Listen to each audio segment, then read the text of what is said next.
Hello,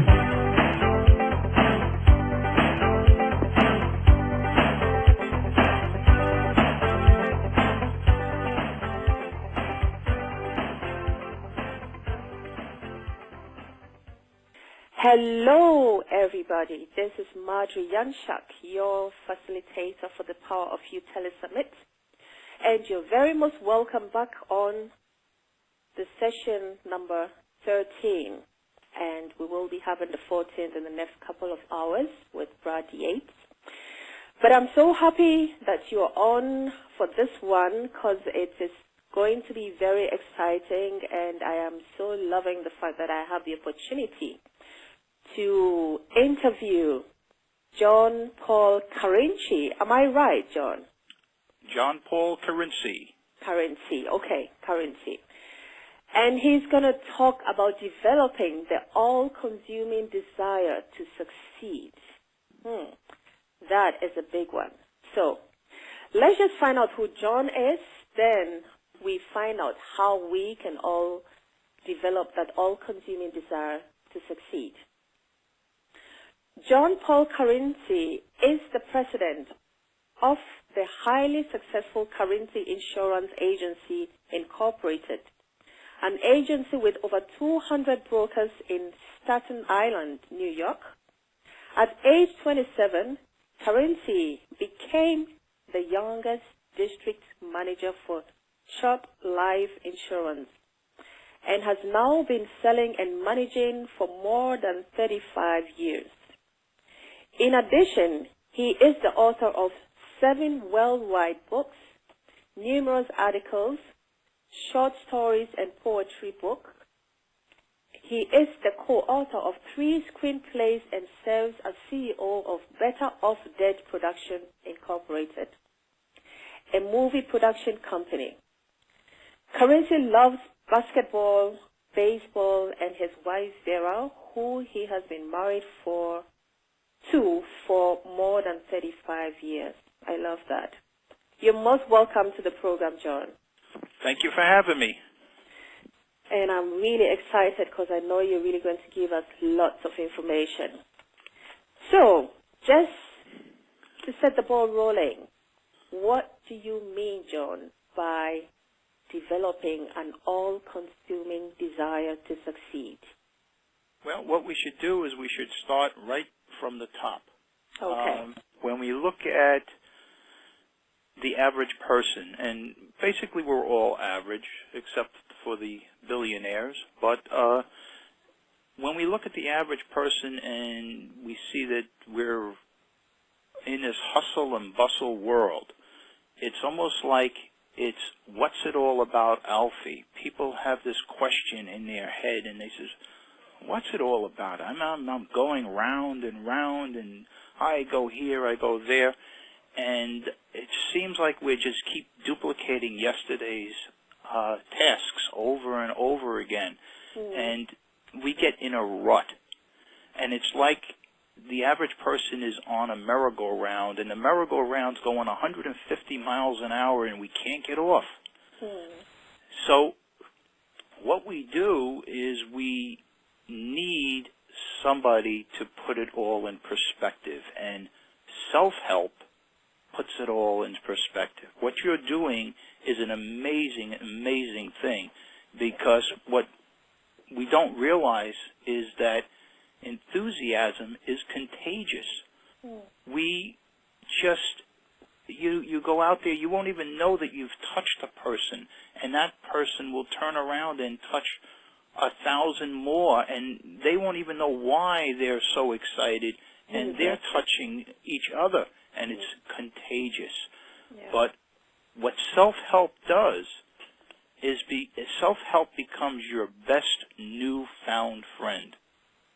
Whether it's listening to a CD or reading a book, it's your best newfound friend, because you know what? It pays attention to you. You can pick it up. It inspires you. Whether it's a paragraph or a chapter, and you get all pumped up, and then you put the book down to tomorrow, and then you read some more, and it pumps you up, it listens to you, and it helps you. So that's self-help. what I really want to touch on first here is that we don't have the time to think all the time and wonder, but we each are the greatest living miracle in the world. And yeah, everyone says, oh, yes, yes, yes, I understand that. No, no, no. Let's just analyze it for a moment. The greatest living miracle in the world. I don't care if you have 5 cents in your pocket or $5 million in your pocket. Yeah. And let's just touch on why we're the greatest miracle in the world. The human heart beats 100,000 times a day. It pumps. It beats 2.5 billion times in a lifetime. Think about that for a moment. 2.5 billion times in a lifetime. The brain, the human brain, can analyze 10 trillion operations per second. It comprehends, as I'm speaking fast, it comprehends 500 words per minute. And the odds of being born to your specific personality and the person you are 225 billion to 1. Now, as we're speaking right now, people are running out buying something called Mega Millions because the highest jackpot ever is $500 million tonight. And they're running out and they're buying the Mega Millions, and the odds are better at hitting that Mega Millions than it is in being born to the same exact personality you are. So whether you have 5 cents in your pocket means nothing. You are the greatest living miracle in the world. And that's where I start. That's the starting point. And that's what a self-help book will do for you. It will convince you that you've got so much going for you. And if you want to improve, you can. And we all can improve. Okay. So that's why we need to develop that all-consuming desire. Yes. Okay. Wonderful.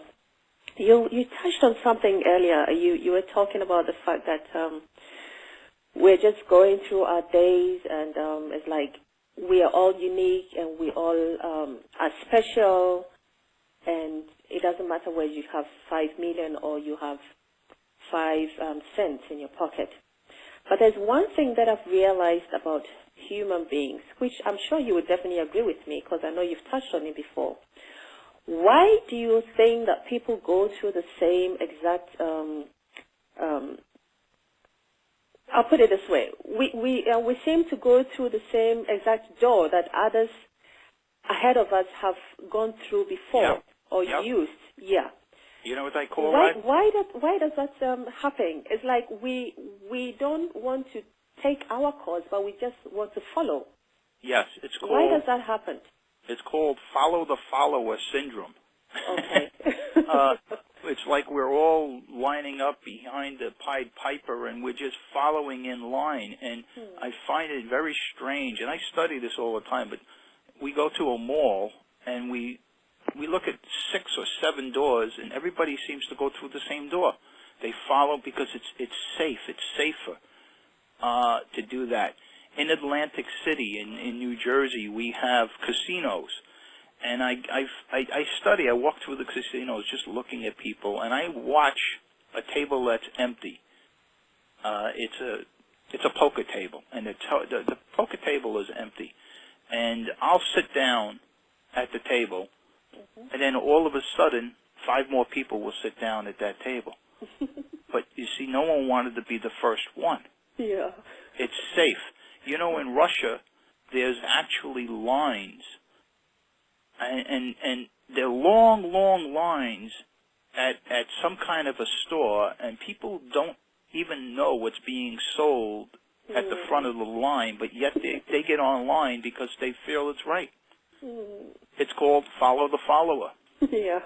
There's a funny story I told a couple of years ago. Exactly. I think it happened in Turkey in 2005. Okay. While grazing on a mountain, 1,500 sheep leaped off the side of a mountain after following the first sheep that decided to jump off the mountain. They all followed. Amazing. Now, 450 sheep died. The comical thing is all the other ones lived because they piled on top of one another and it was all cushioned. That's really amazing. I just raised this because, as you know, the theme and the topic here is the power of you. And like you just explained, it's like somebody has to do it first, so I see it's safe for me to do it. Yes. We don't realize that we have that power of greatness in us. It's really, I always say, it's really pathetic that that happens to us. Of course, we can blame the media, we can blame society, but I think we really need to wake up to the awareness that we have the power within us to be the leaders that we have been created to be. And in your book, you talk about the fact that we all have the capacity of greatness. We were born to be great. Can you elaborate on that a bit more so listeners can really open their eyes to the fact that nothing is impossible for them? Well, here's the problem. We find that we get ourselves into a rut. A rut means we get up in the morning at the same time, we shave, we wash, we shower, we get on the bus stop, we get to work, we're told what to do at work sometimes, when to take lunch. Take lunch here, take your break here. Come back from lunch, oh, now you get up, but now we got to get back on the bus stop again, we go home, and it's the same routine over and over and over, and we get ourselves in a rut, and not once are we analyzing our lives and saying, wait a second, let me get out of this rut and let me start thinking. A lot of us work our muscles. We go to a gym or we exercise in our own area and we say, oh no, we have to exercise our muscles. We have to do this. We've got to go to the gym. But how many times are we exercising our mind? Yes, exactly. And that's what gets us out of the rut. Yes. That's what we are each born to be great. We were born for greatness. It's our upbringing that has beaten us down. In other words, that if you look at a child is so impressionable, a child is so positive. A child actually can hurt itself because it believes that it can do everything. Yeah. So we're born believing that we can do greatness in everything. But what happens is people say to the child, don't do this, don't touch that, that's hot, don't do this, don't do that. And we're told, well, don't do this, don't take any chances, don't talk to strangers, don't do this. And so we're beaten down. What self-help does, whether you get it in a book or live or CD, it starts to say, let me think differently. Let me start to think, wait a second, there is another way. And through case examples, we show you how total failures in life have become very, very successful people. And it's nonstop. We just have to look for them. And we use a lot of examples in the books that I've written, and you can pick up self-help anywhere, and you'll see those case examples. Okay. So if that is the case, is there a way that we can reprogram our thinking so that we are able to develop? Well, you know what? The best way that I've studied for many, many years, the best way to give you an example is look at inventors. I love inventors. Yes. Inventors are very, very successful people. So what do great inventors all have in common? Great inventors are intensely driven individuals that will not stop until they've achieved the goal set forth. An inventor is not deterred by failure no matter how many times they've failed or how many experts and people tell them that their ideas are foolish and can't be achieved.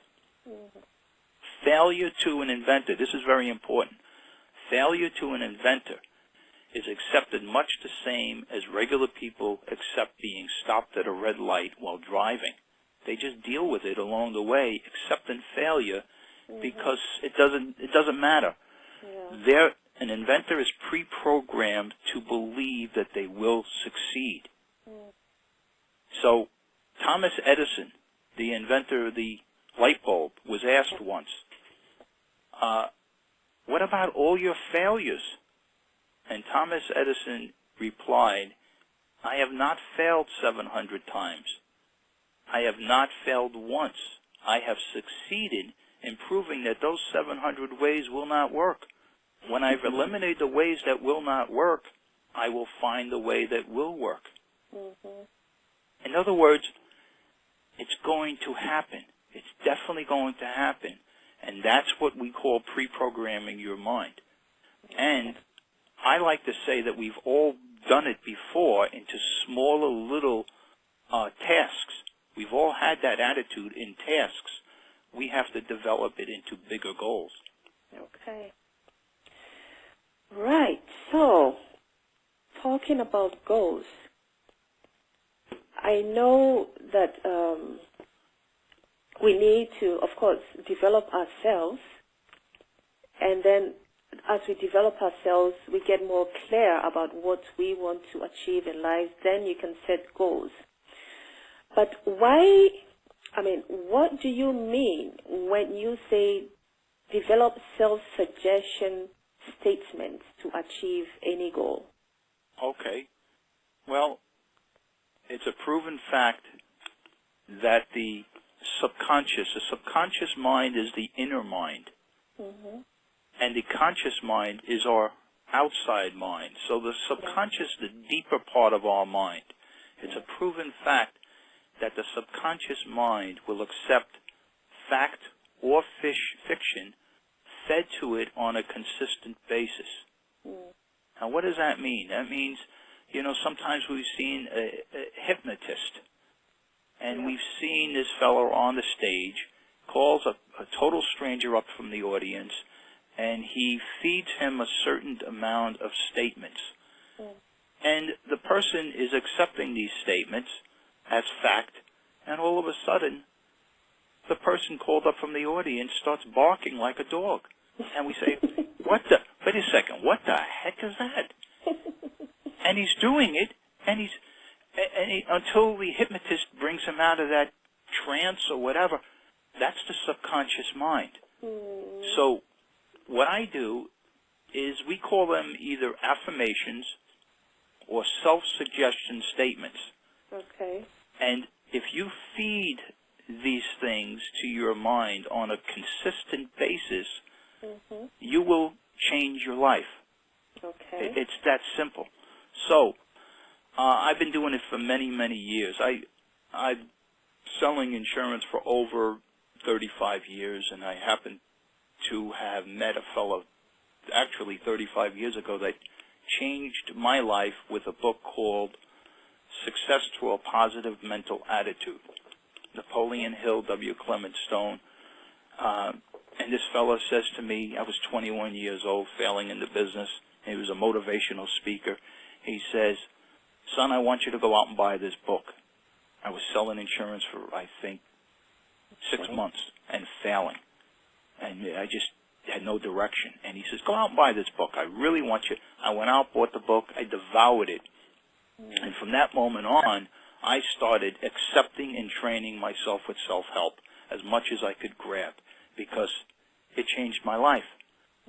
What I did is I put mental blinders on, and I'm going to show you how to put mental blinders on. Okay. They have horses that race in the racetrack, and some of them have blinders installed on them, and that means basically they put these contraptions on the horse where they cannot be distracted from the sides because they get spooked and they don't run the race right.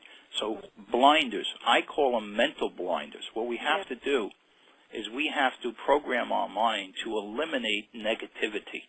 Okay. And we raise those mental blinders like shields.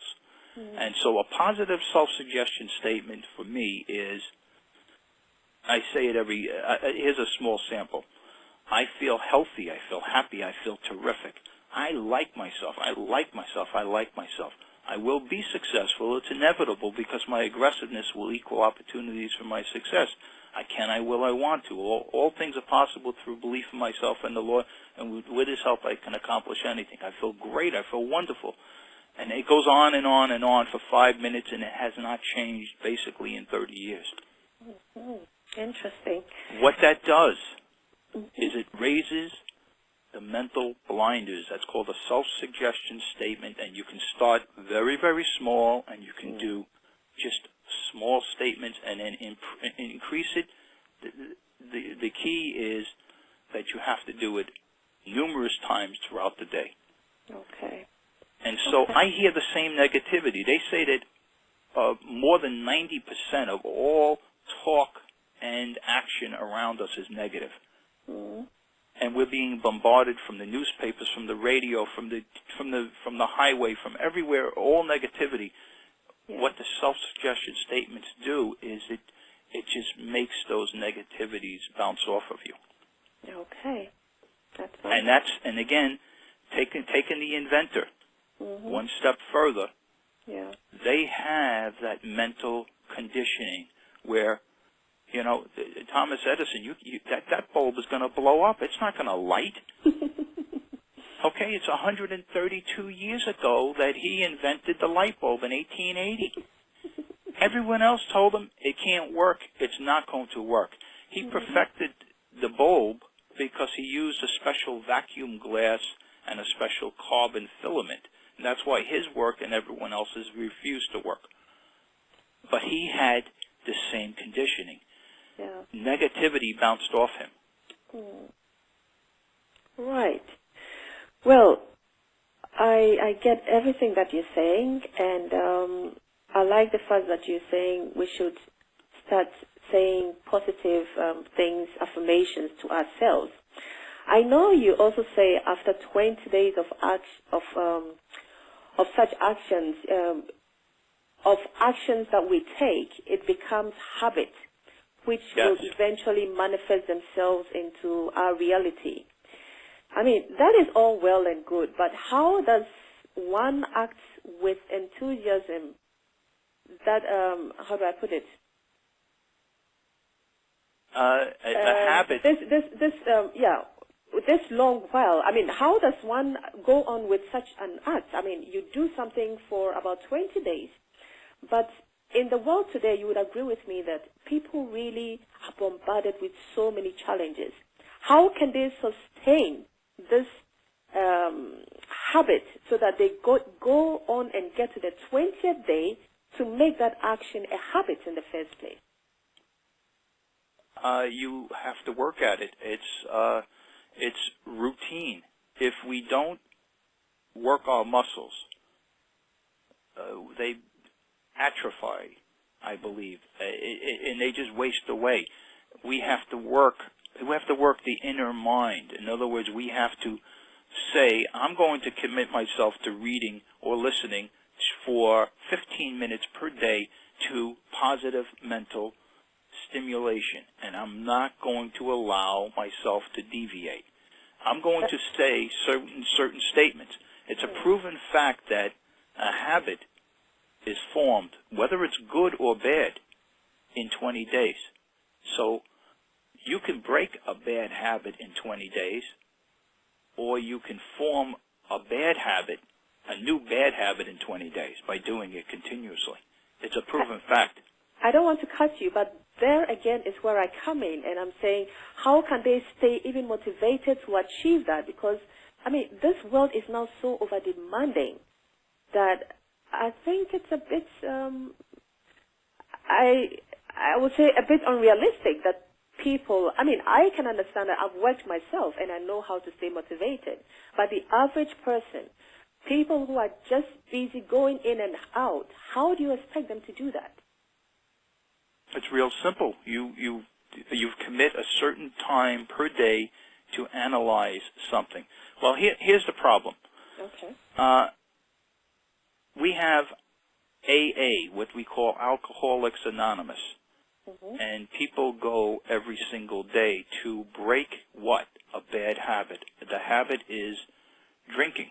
The person is drinking too much, and it's ruining their life. So what they do is they go to an AA meeting. But the first very, very important thing is this. The person has to admit they have a problem. Until they admit they have a problem, they will not be able to solve that problem. Okay. And the same thing is with us. If we read a self-help book, and I've sold many, people can get entertained by a self-help book, and if they say, I need absolutely no help, I'm perfect already, they're not going to change. Yeah. So we have to admit, number one, we have a problem. Okay. What is the problem? Let's analyze it. Let's write down the problem. What do I want? Okay? I talk about writing books. My 2 self-help books, I've gotten feedback from people who have come back and says, you know, I've written my own book because of your book, John. I said, oh, that's great. I always wanted to write a book, but I couldn't write a book. But yet, after reading yours, I was inspired to write my own book. Now, writing a book is no easy task. Oh, no. It's maybe, for me, it's 3.5 years at the best. The worst maybe is like 15 years. It takes a long time, and you have to keep your eye on the ball. And I tell people, do you want to write a book? Yeah, I want to write a book. How bad do you want it? I want it bad. Okay, then we have to analyze it. Let's write it down. What do we want to do? What do you want to write? I want to write a book about cats. Okay, great. Then write it down. Why do you want to write it down? I want you to write it out in full. Why do you want this, or why do you want to change? Okay. Now, what are you going to do? I'm going to write a book. Okay. Find a picture about the cat. I don't care if it's the picture that you use or not. I just want you to find a picture. Good. Now, give your book a fictitious name, even if you don't ultimately use it. Now, write it on the picture. Okay. Now, I want you to take photocopies of that picture, and I want you to put it on your computer, on your nightstand, on your refrigerator. I want you to put it all over the workplace. And when somebody comes up and Marjorie says to you, hey, John, what are you doing? Well, I'm writing a book. Oh, you are? And what does that say on the bottom? 5 years. That's my goal. In 5 years, I'm going to finish this book. Oh, and what's the book going to be about? Well, there's points of highlights here. There's 5 highlights of what the book's going to be about. Now, what happened when you did this? It's called commitment. Once you told Marjorie that you're going to write the book, and you told your spouse, and you told your mother, and you told your father and your brother, and guess what? You can't back down. Yeah. You have to write the book. That's called commitment. Yeah. I want to take it one step further. We have immigrants entering the United States, and an immigrant has what I call a positive driving force. Now, an immigrant, a lot of times, don't speak the language properly yet. They have a little bit of a deterrent. But the immigrant's mindset is, all I have to do is work hard and I'll make it. America is the land of opportunity and riches. Now, let's just think about that for a moment. The immigrant comes to the United States, he leaves his home, wherever, foreign country, and he says to everybody in the foreign country, I'm going to America. And guess what? When I make it, I'm going to send for you. Oh, Marjorie's going to America. She's going to, what are you going to do? I don't know. I'm going to open up a store one day, and I'm going to send for you. I'm going to start working for someone else first, but I'm going to send for you. Now, what happens to that immigrant? Can he fail? He can't fail. Hardly, yeah. He can't, because you know what? If he fails, what happens? He has to go back home. He can't do that. And guess what? Everybody is counting on him making it. So the immigrant's mindset is, I must succeed at all costs. And they do. Many, many of them do. So I use the immigrants. I also use the New York City Marathon. 26-point-something miles. Now, the average runner that runs a marathon doesn't run 26 miles every day. They're not conditioned for 26 miles, but they basically condition themselves that they can run a long distance, and the mindset is what? The mindset of a marathon racer is the finish line. They are constantly looking at the finish line. That's all they're thinking of is that finish line, whatever it takes, whether they have to walk a little bit. Most of them finish. 90% of the racers finish that race. Whether they walk, they crawl, whatever, it may take days, but that is an achievement. It's an intense, burning, consuming desire to finish that race. Because I can't go home without finishing. I have to finish the race. And so we again, that's an intense, burning desire, and we've all done it in smaller tasks. We have to analyze the bigger tasks and say, I'm going to do it. Right. That's very interesting. Well, I will now go on to your principles for success. I know you have 4 simple principles for success. Can you share them all with listeners, if you don't mind? Which ones are those? Your principles for success in your all-consuming desire to succeed. I have a lot of principles. I have 7 steps to achieving the goals. Okay, to be consumed with the achievement of a goal, to get to the point of no return, and there were some 2 others. I've forgotten them. I read them. I completely have forgotten which one. Well, we have the instructions for using the creative visualization method.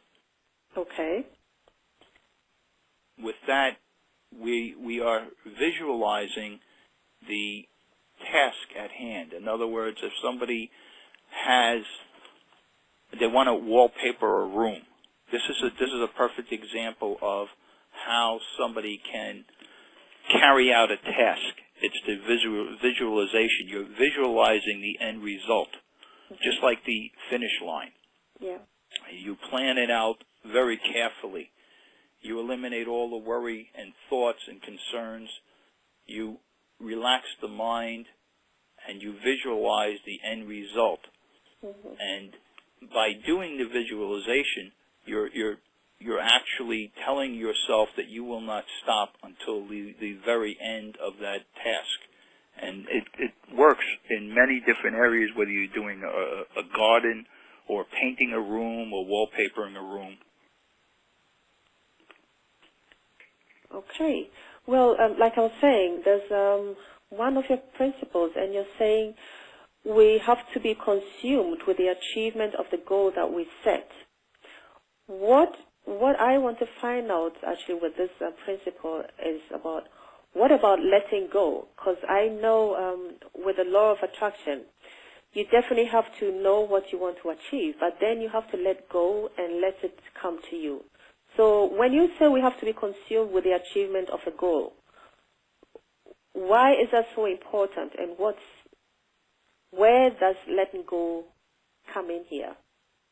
Well, the concept of achieving the goal is basically planning forward in what you're trying to achieve. You have to contemplate carefully a specific goal. You have to write out the special goal in full detail. Yeah. So you're analyzing the goal. You have to make sure that you understand the goal, and that is a goal you truly desire to achieve. You should wait 1 full day after contemplating and writing out the goal during the 24-hour programming time as your mind slowly accepts that you plan to achieve this goal. And if you still feel powerfully strong about that particular goal, then write out a full page of why you want to achieve it, what would happen if you do, how it would change your present circumstance if you do achieve the goal. and then you want to type out the goal summary in a simple paragraph, and then you want to post those copies of the summary at work, like I said, all around the house, in your car, your refrigerator, and so forth. And you want to think about it at night. You want to think about it as soon as you wake up in the morning, and you want to tell everyone about the special goal so that it will come to fruition. Okay. That's achieving that's the all-consuming desire to achieve the goal. Oh, right. You're programming your mind to achieve it. Okay, that sounds very clear. And in these principles that I read, there's one that you talk about, like I said earlier, the point of no return. Now, personally, I believe in having a plan B, if not up to plan Z, so you can really have other options when things are not going well. Now, when you talk about the point of no return, why would you adopt such a principle of a point of no return? Isn't it too risky? Because it's like you're just focused on the routes that you're going, or maybe I didn't understand you well. Maybe what I think is that you're focused on just the route that you're going, and then nothing else matters.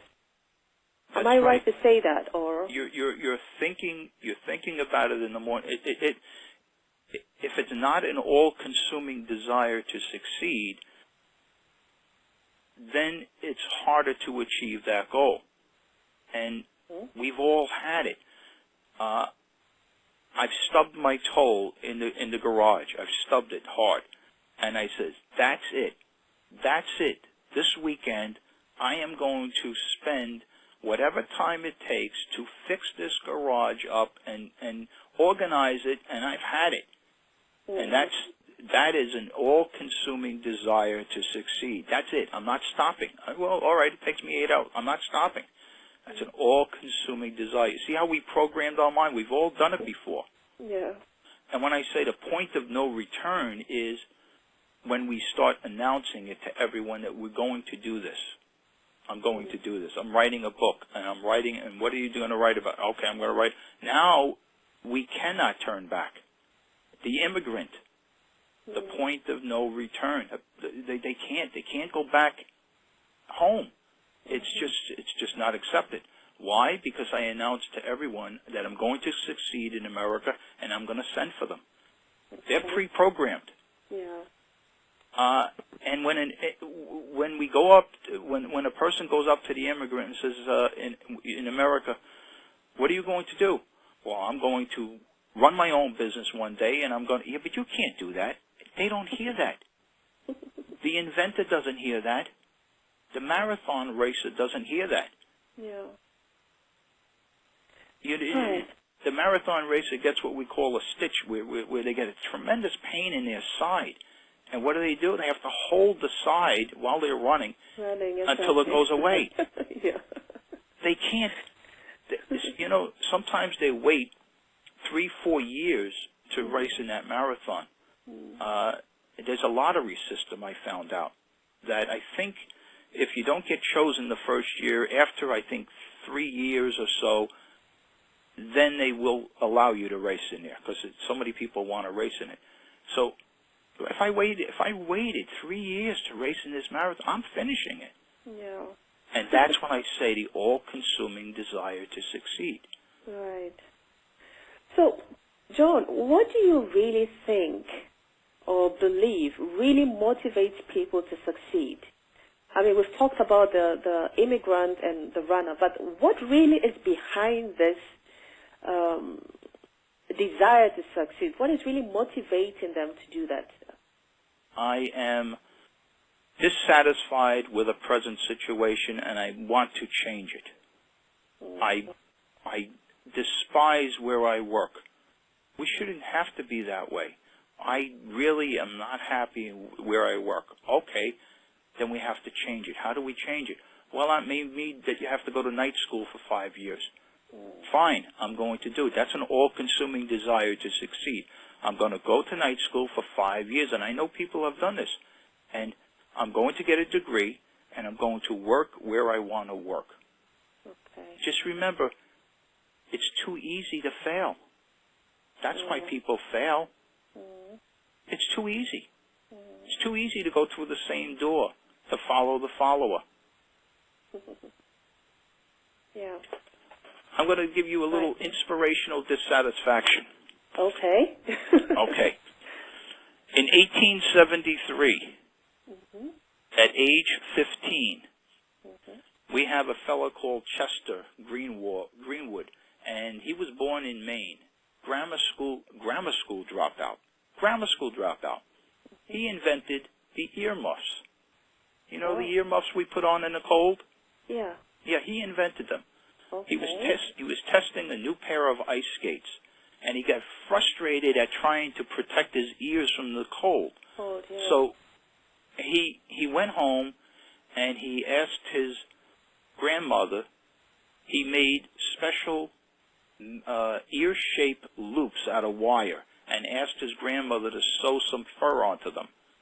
What happened is this grammar school dropout invented the earmuffs. He went on to become one of the most famous people in Maine, with factories all over the place, and they're still being used today. Okay? That's called inspirational dissatisfaction. I'm not happy where I work. I'm doing something about it. I've had it. I've had it. I stubbed my toe. I've had it. I'm going to do... Another example, I don't know if you know about it in Germany, but there was a famous comedy show in America called Cheers. Okay, no, I don't. Okay, Cheers is this comedy program that took place in a bar. And when they were auditioning for a part, we had an actor called John Ratzenberger. John Ratzenberger was a down-and-out actor, had no money. He shows up at the audition of this famous-to-be show, Cheers, and the producer says, thanks, but no thanks. And John Ratzenberger says, I got no money in my pocket. And as he was walking out, he turned around, he walked back, he says, I'm not leaving. I'm not leaving.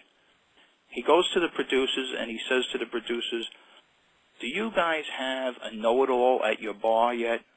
No, it's a show about a bar. And they says, what are you talking about, a know-it-all? He says, a know-it-all. You know, every bar's got a know-it-all. He says, and he proceeded to start, and this is really bold, he proceeded to start moving the furniture around in the room as props. And he acted out the part of a know-it-all. And they says, hey, that's pretty cute. That's pretty comical. You know what? We'll use you for maybe 1 or 2 shows. Well, the rest is history. John Ratzenberger went on to play one of the most famous parts in that show for 11 years. Wow. And made himself very famous. Why? Called inspirational dissatisfaction. I've got no money in my pocket. Let me think on my feet. I'm not leaving. And that's how he convinced himself out of failure into success. Interesting. Yes. Yeah.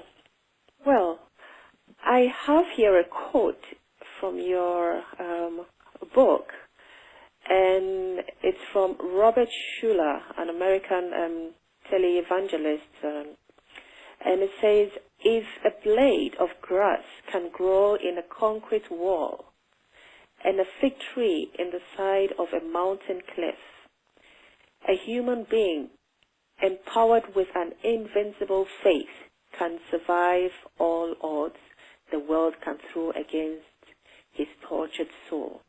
Yes. I love this quote because yes. I am also a big believer in empowerment. Can you please elaborate more on why you use this quote and how that is relevant to the power of you for listeners? It's just the inner soul. The person is programmed, and they have this special capacity to put up with failure or obstacles, and they just move it out of the way.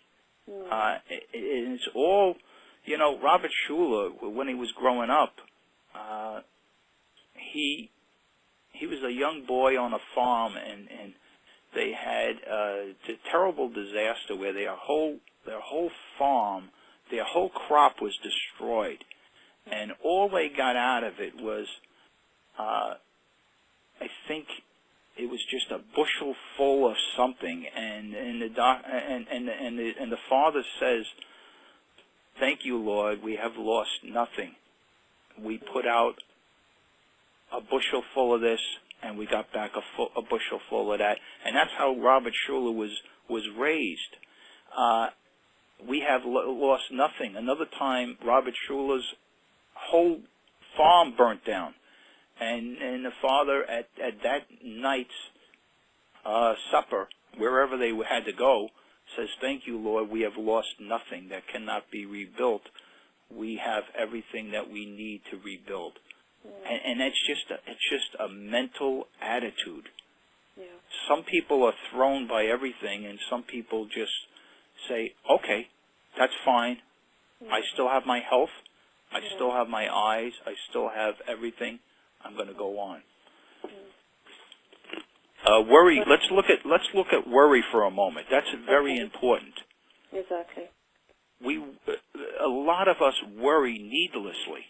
Yeah. So actually, I was going to come to that. You mentioned that 92% of all worries are not necessary. Right. So, as you talk about worry, I'd like you to explain that as well, if you don't mind. Yes. Let's break it down. Because it's either fear or worry, and we analyze it. And it's 40% of all things that we worry about never come to pass. 30% of all our worries involve past decisions that cannot be changed. 12% of worries focus on criticism from others who spoke because they felt inferior. 10% is related to our health, which gets worse when we worry. Only 8% of all worries can be described as legitimate. So that means that 90%, 92% of all our worry is useless and self-destructive. And it's a proven fact that stress is a killer. Yeah. Stress will just destroy you. It's even worked on people's memories, where it's broken down the memories and whatever because of the stress. I mean, isn't it so amazing and interesting how fear of failure motivates the human being actually to do something? Why do you think that is so? Because, I mean, worry is there, but when I look at people, I see that it's always like most people will get to a stage where the fear is so strong, and then that motivates them and moves them to take some kind of action. Is there any explanation you can give us for that? Inspirational dissatisfaction. Right. Okay. So we go back to that. Right. I'm tired of my present situation. I've had it. That's it. Okay. And now what you've done is you've committed yourself to change. And here's the magical part. Again, we go back to the subconscious mind. Yeah.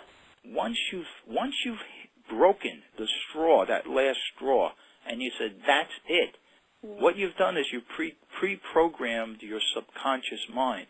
The subconscious mind is like the lighthouse, the beams of a lighthouse. They're going out, they're flashing, and if you program the subconscious mind properly, it releases, when you're least expecting it, it releases those positive thoughts to the conscious mind. Right. But you see, the opposite is true too. Mm-hmm. If you pre-program the subconscious mind with all the negativity and the failure, it will release pulses of negativity, and then you're just going to be destructive. We look at the Olympic champion. You ever watch the Olympics? You ever see them walking around with the earphones on, and they're listening to their music or whatever, and sometimes you look closely at them and you see them moving their hands in a certain series of moves, and they're moving their head in a certain series of moves, and what they're doing is they're playing out in their mind their sport. They are pre-programmed for success. They are eliminating all negativity, and they are working through their whole routine in their mind until the finish line, and that's what you have to do. You can't think a negative thought as an Olympic champion. But James Allen says, oh, sorry, I thought you finished, sorry. No, but here's the thing. We have to work at it. We can't just wake up and say, oh, yeah, I'm going to be very, very successful. No, you have to work at it daily. Yeah. It's a daily thing. Exactly. Just as you go to the gym to work out. That's it. Right. That's it. If you know, it's a proven fact that we use only 5% of our brain capacity. I was shocked when I heard that. 5%. Okay. Yeah. What if we practice daily, just a little bit, and we increase it to 7%? We're brilliant. Yeah. Yeah. And we talk about time management. You ask me, well, okay, how can someone be successful? Yeah. Let's look at time management for a moment. 15 minutes a day. That's all. Let's just take 15 minutes a day. If I can carve out 15 minutes a day, that equals 7 hours a month, 91 hours per year. Do you know that I could have jogged 350 miles in that time or read 10 new books? 15 minutes a day. Okay. If we find 30 minutes a day, and we can each find that, that's 7,200 extra hours in a lifetime. You can do whatever you want. You want to write a book? You want to write books? You can definitely write books. Interesting. Yes, it's all time management. Exactly. Well. Here's another one, Marjorie. We watch 3 hours of TV at night. The average person will watch 3 hours of TV at night. Do you know that we're bombarded with 1 hour of commercials in that time? Yeah. That's time-robbing nonsense of other people making money, and we're sitting there and we're looking at it. You know what I do? I sit on the couch. I watch some TV, but I have my books with me. I have my writing with me. I have my work with me, and that's what I do. Yep. That's what I do. I'm not going to allow them to rob an hour of my time per night. That is the best to do anyway. So now let's talk about enthusiasm, John. You say there is real magic in enthusiasm and that it helps one to accomplish greatness and enjoy a deeper, richer, and more meaningful lifestyle. How does that work? Well, enthusiasm is contagious. Like, I was impressed at age 21, and I went and I saw this motivational speaker, and his name was Bob Richards. He's on the stage, and he picks up the microphone, and he says out to the whole audience, a large audience, he says, "Hi, how you doing?" He takes the microphone, he throws it off the stage. He doesn't need it. All of a sudden, this man's voice is booming across the whole audience. I'm 21 years old, brand new in the insurance business, and failing. And he was just inspiring. And so when I got up to shake his hand at the end of the speech, I said, "Bob, I just have to congratulate you. What an enthusiastic speech you." And then we went and told me to go out and buy that book. There it is. Now, you have an expert telling you, go out and buy this book and read it. Not only did I read it, I consumed it. I just took it all in, and I became enthusiastic. And I says, okay, here's a choice. I have a choice of being positive, or I have a choice of being negative. I'm going to choose the positive route. Yeah. So after I consumed that book, I went to work with all of these other representatives around me that were failing, some were succeeding, and what I did is I had blinders, mental blinders on. I was working for a large corporation at that time, and I made a decision that my little desk in that large corporation, my little desk was my own corporation. And I made a decision to act as if that was my own company. And from that moment on, I just excelled further and further in the company. And here's a great little story. One time the vice president came into and again, I'm 21 years old. Vice president walks into the representative's office, and we had about 25 sales reps with us and a district manager. And I was bold enough to walk up to you didn't just walk up to the vice president and talk to him. I didn't care. I walked right up to the vice president, and I says, "Hi, Mr. Posa. You don't know me. I'm John Carinci, but one day you're going to promote me to the district manager of this office."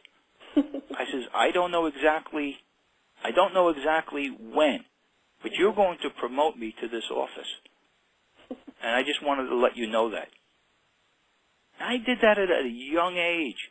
And by age 27, Mr. Posa asked to come to my house, and he says, I want to promote you to the district office in Staten Island. I want you to run the entire office. And at 27, I just want you to know you'll be the youngest district manager that this company has ever had. And I was ready for it. I know hypnosis is done for a few hours, but I didn't know you could do it for years. You did so well, John. No, it's just, and that was my burning desire. I wanted to run that whole organization. I thought about it the first thing in the morning. I thought about it the last thing at night. And it was a consuming desire for me to succeed. Yeah. So and you say definitely worked at it. Enthusiasm. Yeah. That's what it's all about. Okay. That sounds great. Well done, anyway. So, we're almost there, but I have this question, and it goes like this. I know you say we truly do live in the best times in the world's history. Sometimes, honestly, I have my doubts, and I believe many other people will agree with me, because there seems to be too many underprivileged people around. And well, although I strongly believe things can only get better, many are of the opinion as well that things are getting worse. What do you have to say to that, John? We live in the best times ever. The average age is inflating constantly that a person can live. I just saw the other day a 105-year-old person, and they had all their senses about them. That was totally unheard of in the 20s. In the 20s, because I'm writing a fictional book now, but I'm doing research on it. In the 20s, people were dying and getting very, very sick with things that are just routine to us today. We live in the best medical technology ever, and that's number one. That's very, very important. So the chances of us being here are very, very good from a medical standpoint. There are always going to be tremendous wars and depression and so forth out there, but in my books I touch on them, and I bring up certain years, and it's called doom and gloom. If we look hard enough, we're going to find negativity out there today and negativity out there from 100 years ago. And it was very bad 100 years ago. It was very, very bad in the wars. It was very bad in the Depression, where people had to line up for a piece of bread and a little bit of soup. They had lines where the unemployment was so high it was ridiculous. So, yes, it will always be trying and so forth, but we cannot allow that to get to us. We must maintain a positive attitude. Otherwise, you will not achieve greatness. And you say we must continue to have this positive success affirmations in our minds, and we have to keep repeating them to ourselves each and every day. Yes, I feel healthy, I feel happy, I feel terrific. I like myself, I like myself, I like myself. I will be successful. It's inevitable because my aggressiveness will equal opportunities for my success. I can, I will, I want to.